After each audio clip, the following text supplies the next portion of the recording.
Welcome back to Celebrate Recovery. This podcast discusses recovery, lived experience. We won't go into graphic details. We encourage you to take care of yourself while listening. This is not therapy. I am not a licensed therapist. If you need help, please do call 911 or you can call 988 for substance abuse support.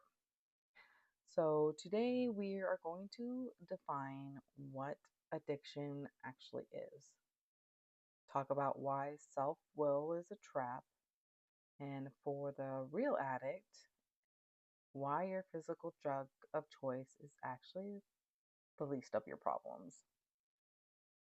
So, let's go to defining the real addict.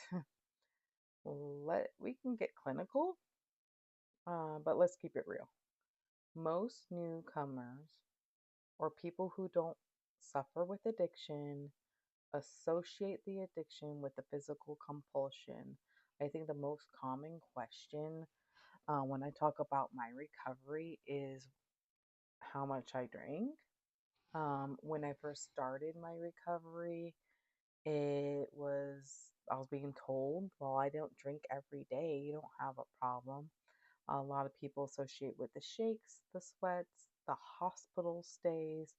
Um, Here's the truth, the physical stuff is just a symptom. And when I stopped drinking, I didn't even experience withdrawals. Now, everybody is different. A lot of people do suffer with withdrawals. I don't know if it was because I was thrown into homelessness, so I was more focused on my survival, so my body ignored it, or I just didn't have those type of symptoms. So there are two types of people who look like addicts and they're not. So we have the moderate user, which I call the normies. These are people who can take it or leave it, have half a drink, not finish it. They have no emotional attachment to the drink. And then we have the hard partier, people who party hard. I thought I was this person for a long time. I thought I just liked to party hard. Um, this person can use a lot for a long time and they build a high tolerance. And I built a high tolerance very quickly. They might even get a DUI, lose a job, but here is what separates things. A good enough reason will stop somebody who parties hard. If the doctor said they'll die, a spouse says they're going to leave, um, they might lose their kids, you got in an accident, they can apply their self will to stop. The real addict, a good enough reason does not exist. We experience the remorse, the soul crushing guilt, but we lack the power to stop. Why? Because of the mental obsession. So I have a note here that says detox and abstinence do not equal recovery. People in recovery, I heard in the AA rooms a lot, was call it a dry drunk when they're just not drinking anymore, but they're not working their program or trying to get to the root of the problem. So this is when you just like make up your mind to stop. And that's what we call self-will abstinence. It's temporary. It's like holding your breath, like you can do it for a while, but pretty soon your body's going to tell you that you need air. If you're a newcomer and you're trying to decide if you belong in recovery based on how much you use or drink or how bad your physical consequences were, you're not listening to the right podcast. The mental obsession is what makes you qualify. It's that voice that tells you you're different, you aren't as bad as them, you really don't qualify. That voice is the disease and it's trying to isolate you. Jeremiah 17:9 says, "The heart is deceitful above all things and beyond cure. Who can understand it?"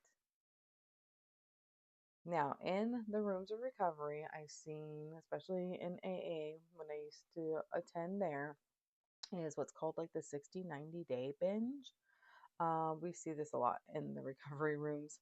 When someone gets sober for 60 to 90 days, you're not so foggy anymore. Things really start to look clear.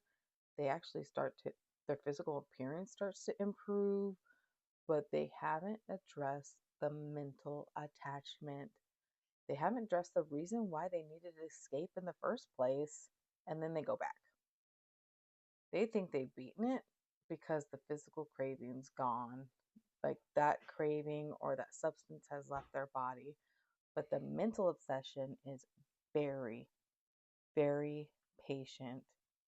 It waits until life gets a little too loud or a little too quiet, and it tells you you can have just one. You can do it. It's not going to hurt. You have the self control to have one, and you can't. If you're wondering right now, am I an addict? Well, I'm going to save you some time. Moderate drinkers and people who party hard don't spend their nights wondering if they have a problem. Only addicts ask that question.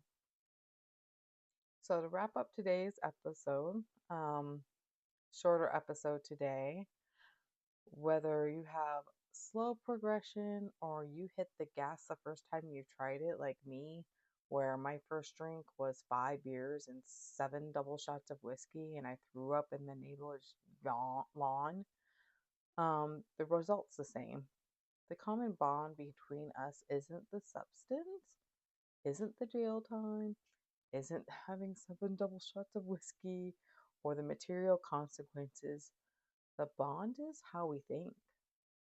It's the restlessness we'll feel when we are sober and relying on nothing but ourselves. If you're tired of holding your breath, stop trying to will yourself to be okay. Recovery starts when self will ends and surrendering to God begins. Proverbs 3:5-6 says, "Trust in the Lord with all your heart. Do not lean on your own understanding. In all your ways, submit to Him, and He will make your path straight." Well, thank you so much for joining us today. And if you found this helpful, feel free to subscribe. You can also be a part of our private Facebook group, uh, Set Apart Recovery. Just look it up. You can ask to join.